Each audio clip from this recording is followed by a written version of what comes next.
Well, the heat's starting to warm up, so I decided to pull out. I bumped them twice now.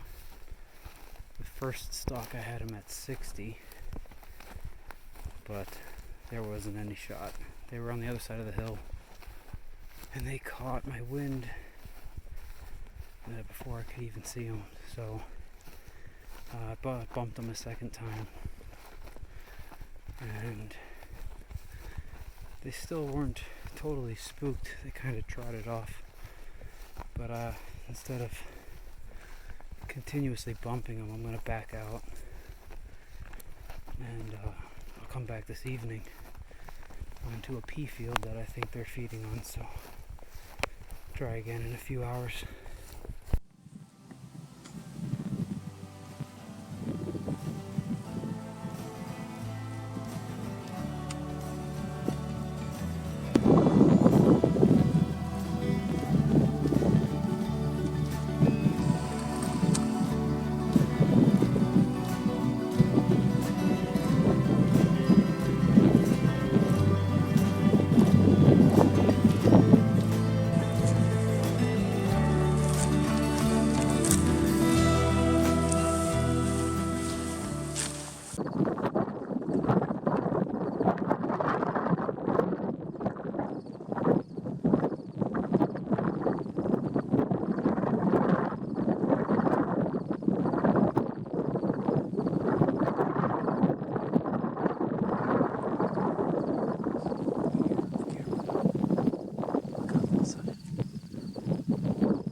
load. Pulling out a heavy load. Evan's got a hind quarter and 2 front quarters, and the back straps. Not too far of a hike to the truck though. So, and we're getting out of here before dark. Heavy.